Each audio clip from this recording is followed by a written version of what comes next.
யோபுவின் புஸ்தகம் 1ஆம் அதிகாரத்தினுடைய 20வது 21வது வசனத்தை வாசிக்க போறோம். 1ஆம் அதிகாரம் 20வது 21வது வசனத்தை வாசிக்கலாம். அப்பொழுது யோபு எழுந்திருந்து தன் சால்வையை கிழித்து தன் தலையை சிரைத்து தரையிலே விழுந்து பணிந்து, நிர்வாணியாய் என் தாயின் கற்பத்திலிருந்து வந்தேன், நிர்வாணியாய் அவ்விடத்திற்கு திரும்புவேன். கர்த்தர் கொடுத்தார், கர்த்தர் எடுத்தார், கர்த்தருடைய நாமத்திற்கு ஸ்தோத்திரம். ஆண்டவருடைய பிள்ளைகளே, இந்த வசனம் நமக்கு எல்லாருக்கும் தெரிந்த வசனம். இந்த யோபு என்ன சொல்றார் அப்படின்னு சொன்னா, தன்னுடைய வாழ்க்கையிலே தான் நிர்ணயம் பண்ணின, நான் செலக்ட் பண்ணின, தான் எடுத்த முடிவு இப்ப நடக்காத உடனே இவர் என்ன சொல்றார் அப்படின்னு சொன்னா, நிர்வாணியா என் தாயினிடத்திலிருந்து வந்தேன். அப்படின்னா நான் ஒண்ணுமே கொண்டு வரல, நான் ஒண்ணுமே ஆரம்பிக்கல, நான் ஒண்ணுமே செய்யல, நான் வெறுமையா தான் வந்தேன், நான் ஒண்ணும் இல்லாம தான் வந்தேன். ஆனா இது எல்லாத்தையும் கொடுத்தது யார் அப்படின்னா கர்த்தர் தான் கொடுத்தாரு. இப்போ ஆண்டவர் கொடுத்த ஆண்டவர் இப்ப என்ன பண்ணிட்டாருன்னா, என்னிடத்திலிருந்து எல்லாத்தையும் எடுத்துட்டாரு. இப்ப நான் ஒண்ணு பண்ண போறேன். நான் எப்படி நிர்வாணியா என் தாயினுடைய கற்பத்திலிருந்து வந்தேனோ, நான் அப்படியே திரும்பி போவேன். நான் ஒன்றும் இல்லாமல் வந்தேன், நான் ஒன்றும் இல்லாமல் திரும்பி போவேன்.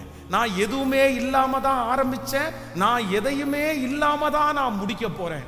அப்படின்னா இந்த மனுஷன் என்ன நினைச்சார் அப்படின்னு சொன்னா, த எண்ட், இதுதான் முடிவு, இதுதான் முடிவு, நோ வே, இனி வழியே இல்லை. அப்படின்னா நிறைய இடங்களில் பார்த்தீங்க அப்படின்னு சொன்னால், நீங்கள் இந்த பிள்ளைங்க எல்லாம் கேம் விளையாடும் போது பார்த்தீங்கன்னா, இந்த கேம் நடந்துகிட்டே இருக்கும்போது எல்லாத்தையும் வின் பண்ணி போகும்போது கடைசியில் போன உடனே அந்த பிள்ளைகளுக்கு என்ன காமிக்கும்னா எண்ட் அப்படின்னு காமிக்கும். எல்லாருக்கும் அந்த மாதிரி எண்டு. நிறைய இந்த உலகத்தில் நம்ம கையில் கொடுக்கப்பட்டிருக்கிற இன்னொருத்தர் கொடுக்குற அந்த காரியம் அந்த எண்டை அவங்க வைப்பாங்க. எண்ட் அப்படின்ற வார்த்தையை வச்சு கொடுப்பாங்க.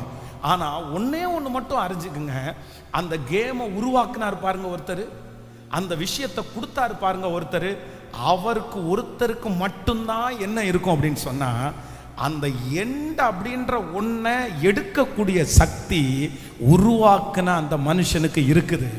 நான் நம்புறேன் ஆண்டவருடைய பிள்ளைகளே, இன்றைக்கு இந்த சத்தத்தை கேட்கிற அத்தனை ஆண்டவருடைய பிள்ளைகளும் உங்களுக்காகவே ஆண்டவர் பேசலாம். நீங்க நினைக்கலாம், உங்களுடைய ஆசை நடக்காததுனால, நீங்க நிர்ணயம் பண்ணினது தோல்வியானதுனால, உங்களுக்கு ஒரு பெரிய ஏமாற்றம் வந்ததுனால என்னுடைய ஆசையெல்லாம் போயிருச்சு பாஸ்டர்னு சொல்லும் போது உங்க மனசு என்ன சொல்லலாம் அப்படின்னா, இல்ல முடிஞ்சிருச்சு, இதுக்கு மேல என்ன இருக்குது, இதுக்கு மேல என்ன இருக்குது, நான் தான் ஆசைப்பட்டது நடக்கல, நான் தான் விருப்பப்பட்டது நடக்கல, நான் தான் இவ்வளவு நாடு பாடுபட்டது எனக்கு நடக்கல, இத்தனை நாள் நான் கடந்து வந்ததெல்லாம் எனக்கு ஒன்றும் இல்லாம போயிருச்சு, இல்ல இத்தனை வருஷம் என்னுடைய ப்ரிப்பரேஷன் ஒன்றும் இல்லாம போயிருச்சு, இத்தனை வருஷம் என்னுடைய கமிட்மெண்ட் ஒன்றும் இல்லாம போயிருச்சு, இத்தனை வருஷம் என்னுடைய பாடுகள் எல்லாம் ஒன்றும் இல்லாம போயிருச்சு, அவ்வளவுதான் முடிஞ்சிருச்சு, இனி வழியே இல்லை, இனி நான் திரும்ப ஆரம்பிக்க முடியுமா, இனி நான் திரும்ப இன்னொரு காரியத்தை செலக்ட் பண்ண முடியுமா, நான் இல்லைன்னா இன்னொரு காரியத்தை நான் எப்படி போய் நிற்பேன், எனக்கு நீ யோசிக்கவே தெரியாது. என்னுடைய இருதயத்துல முழுக்க என்னுடைய மூளையில முழுக்க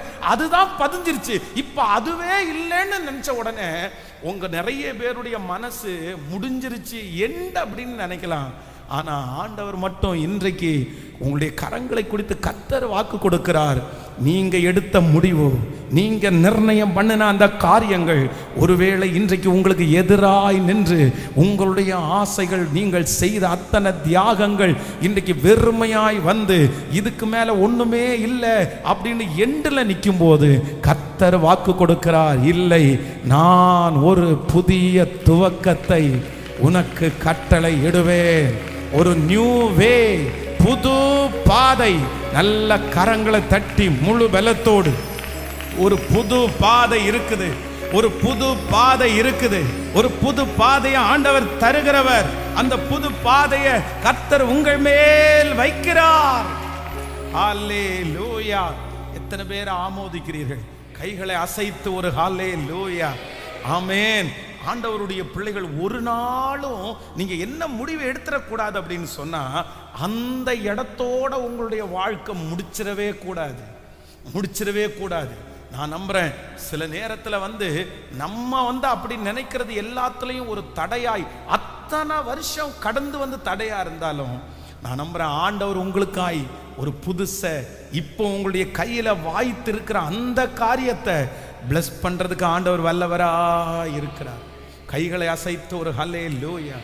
ஒரு கொடுமையான ஒரு சம்பவத்தை கிட்டத்தட்ட ஒரு 10 ஆண்டுகள் இருக்கும், 10 years, 10 வருஷத்துக்கு முன்னாடி தகப்பனார் இல்லை, தாயாரும் ஒரு மகளும், ரொம்ப அழகான ஒரு மகள், 10 yearsக்கு முன்னாடி அவங்க வீட்டில் விசிட்டிங் போகும்போது அந்த பொண்ணு வந்து அந்த வீட்டில் இருக்கிற பொண்ணு வந்து அங்கே உட்காந்துருந்தாங்க. அப்போ வந்து அவங்க வீட்டில் ஃபஸ்ட் டைமாக போகிறேன், அந்த அம்மாவை மட்டும்தான் நான் பார்த்துருக்குறேன். அப்போ அந்த அம்மாவுக்காக ஜெபம் பண்ணி முடிச்சுட்டு இது உங்கள் மகளா அப்படின்னு கேட்ட உடனே ஆமாம் எங்கள் மகா அப்படின்னு சொன்னாங்க. உடனே என்ன பண்ணுறாங்க அப்படின்னு கேட்டால் இல்லை அவளை நான் கல்யாணம் பண்ணி கொடுத்துட்டேன், பெங்களூரில் கல்யாணம் பண்ணி கொடுத்துட்டேன் அப்படின்னு அவங்க சொன்னாங்க. சொன்ன உடனே இந்த மகள் பார்த்தீங்கன்னா ரொம்ப விரக்தியாக இருந்தா. அப்படின்னா ஜெபத்தில் ஒரு இன்ட்ரெஸ்ட் காமிக்கல, எதுலையுமே அவ எந்த நாட்டமும் காமிக்கல.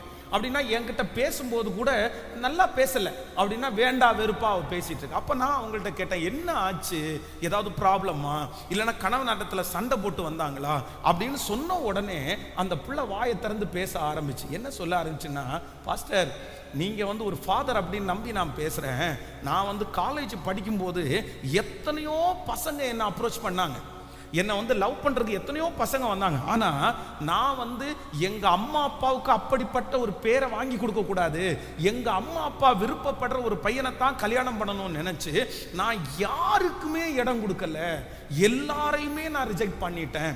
யார் எத்தனையோ பேர் வந்தாங்க, எல்லாரையும் ரிஜெக்ட் பண்ணிட்டேன். அதே போல் நான் ஸ்கூலில் வந்து அவ்வளோ நல்லா நான் படித்தேன்.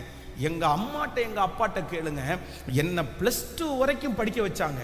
+2 வரைக்கும் ஒரு நாள் கூட அவங்களுக்கு ஒரு கெட்ட பேர் கூட நான் வாங்கி கொடுக்கல. ஏன் அப்படின்னு சொன்னால், நான் எங்கள் அம்மா அப்பாவுடைய கீழே இருக்கணும், நமக்கு ஒரு நல்ல வாழ்க்கை வரணும், நான் அந்த மாதிரி ஒரு நல்ல பிள்ளையாக மாறணும் அப்படின்னு என் மனசில் ஃபிக்ஸ் பண்ணிகிட்டே வந்தேன். ஆனால் எங்கள் அம்மா வந்து ஒரு பையனை பெங்களூரில் பார்த்தாங்க. எனக்கும் அந்த பையனுக்கும் 10 வருஷம் வித்தியாசம், 10 years வித்தியாசம். அவன் ரொம்ப அசிங்கமாக ஒரு பையன் இருக்கிறான். நான் அப்போவே எனக்கிட்ட சொன்னேன், இல்லை மம்மி எனக்கு வேற மாதிரி தான் எனக்கு விருப்பம், நான் இந்த மாதிரிலாம் வாழணும்னு நான் விருப்பப்படுறேன், நான் வந்து இந்த மாதிரி தான் ஒரு பையனை கல்யாணம் பண்ணணும்னு நினைக்கிறேன். ஆனால் எங்கள் அம்மா அப்பா 2 பேருமே காது கொடுத்து கூட கேட்கல. அவங்க 2 பேரும் சேர்ந்து என்னுடைய கல்யாணத்தை நடத்தி வச்சுட்டாங்க. ஆனால் என்னமோ தெரில, எனக்கு வந்து அவரை கல்யாணம் பண்ண அடுத்த நாளிலிருந்து எனக்கு வாழ்க்கையில் என்ன நினச்சிட்டேன் அப்படின்னு சொன்னால், நம்முடைய லைஃபே முடிஞ்சிருச்சு, நம்முடைய வாழ்க்கையே முடிஞ்சிருச்சு, அவ்வளோதான். இனி இந்த மாதிரி அசிங்கமான ஒரு கணவனாரை வச்சு நான் என்ன பண்ணுவேன், இந்த மாதிரி வயசான ஒரு கணவனாரை வச்சு நான் என்ன பண்ணுவேன், என்னால் ஒன்றுமே பண்ண முடியாது, த எண்டு. அதனால தான் நான் இப்படி வெறுப்பை காமிக்கிறேன், அதனால தான் நான் இப்படி கோபமாக இருக்கிறேன், அதனால தான் அவரை விட்டு நான் இப்போ வந்திருக்கிறேன். இப்போ இவங்க இங்கே இருக்கிறது எனக்கு பாரமாக இருக்குது, நான் நாளைக்கு போயிடுவேன். ஆனால் ஒன்னே ஒன்று சொல்கிறேன், என்னைய அம்மாவும் என் அப்பாவும் சேர்ந்து படுகுழியில் தள்ளிட்டாங்க, என்ன பாதாள குழியில தள்ளிட்டாங்க, என்னுடைய விஷன் எல்லாத்தையும் மூடிட்டாங்க, நான் ஆசைப்பட்டது நான் நினைச்சது எல்லாத்தையுமே இவங்க சிதறடிச்சிட்டாங்க, நான் என்ன பண்ண முடியும் அப்படின்னு கேட்ட உடனே நான் அந்த தங்கச்சி இடத்துல சொன்னேன், அப்பா நீ நினைக்கிறது மாதிரி இல்லை, பைபிள் சொல்லுது உன் நினைவு என் நினைவு அல்ல, உன் வழிகள் என் வழிகளும் அல்ல, நீ ஏன் அப்படி நினைக்கணும், இது என்று நீ ஏன் நினைக்கணும், உன்னை விட ஒரு 10 years ஜாஸ்தி, அதெல்லாம் ஒன்றும் இல்லை, நீ தைரியப்படு, இந்த குடும்பத்தை நடத்துறதுக்கு தான் உன்னை அழைச்சிருக்கலாம், நீ இந்த குடும்பத்திலேயே இருக்க முடியும். எத்தனையோ ஆலோசனைகளை அதுக்கப்புறம் இருந்து நான் எவ்வளோ பேசிட்டேன். ஆனால் அவளுடைய மனசனுடைய விரக்தி, அத்தனை நாட்களும் கற்பனை கோட்டை கட்டி எல்லாத்தையுமே ரிஜெக்ட் பண்ணி இவ்வளவு உண்மையா இருந்தோம், தன்னுடைய தாயும் தகப்பனும் தனக்கு இப்படி ஒரு முடிவை உண்டு பண்ணாங்கன்னு சொல்ற அந்த காரியத்தை விட்டு மனசை மாத்தாததுனால அவ திரும்ப மாறுவான்ற நம்பிக்கை எனக்கு இல்லை. நான் ஜெபம் பண்ணிட்டு ஒரு 10 yearsக்கு முன்னாடி கடந்து வந்தேன், அவ்வளோ தாண்டி வந்தாச்சு, அது மறந்துருச்சு. அவங்களும் இன்னொரு இடத்துக்கு போயிட்டாங்க. சமீபத்தில் ஒரு 2 மாதத்திற்கு முன்னாடி அதே மகளை அதே அம்மாவோட சேர்ந்து ஒரு நாள் வழியில் சந்தித்தேன். அந்த வழியில் சந்திக்கும் போது அவள் ரொம்ப உருக்குலைஞ்சு போய் தான் இருந்தா, அவள் ரொம்ப வித்தியாசமாக இருந்தா. எனக்கு ஆச்சரியமாக இருந்துச்சு, நீயாப்பா அப்படின்னு கேட்டேன். 10 yearsல 10 வருஷத்தில் அவளுடைய நிலைமை முற்றிலுமாய் மாற்றப்பட்டிருந்துச்சு. ஏன் என்னாச்சு அப்படின்னு கேட்டேன். இந்த பாப்பா என்னமோ அப்படி தனக்கு அதுதான் முடிவு அப்படின்னு நினைச்சதுனால தன்னுடைய கணவனாரை ரொம்ப வெறுக்க ஆரம்பிச்சா, தன்னுடைய குடும்பத்தை ரொம்ப வெறுக்க ஆரம்பிச்சா, தன்னுடைய கோபத்தை தன்னுடைய கணவனார் மேல் அப்படியே கொட்ட ஆரம்பிச்சா. அந்த மனுஷனா இந்த புள்ள மேல அவ்வளோ பாசம், அவ்வளோ அன்பு. அவருக்கு ஏஜ் ஆனதுனால இன்னும் அண்டர்ஸ்டாண்டிங். அவர் அழகு குறைவா இருக்கிறதுனால இவன் மேல ரொம்ப அஃபெக்ஷன். இவங்க திட்டி திட்டி திட்டி கடைசியில அவர் குடிப்பழக்கத்திற்கு அடிமையானார். 2 வருஷத்துல மொடா குடிகாரரா மாறி அந்த 10 இயர்ஸுக்குள்ள அந்த மனுஷன் என்ன பண்ணிட்டாருன்னா குடிச்சு குடிச்சு குடிச்சு அந்த மனுஷன் இறந்தே போயிட்டாரு. இப்போ அந்த சின்ன வயசுல அந்த பிள்ளை வந்து அனாதையை போல தன்னுடைய கணவனார் இறந்து, என் கணவனார் இறந்துட்டாரு பாஸ்டர் அப்படின்னு சொன்னாங்க. ஏன் அப்படின்னு கேட்டா, அவர் இந்த மாதிரி குடிச்சு குடிச்சே இறந்துட்டாரு.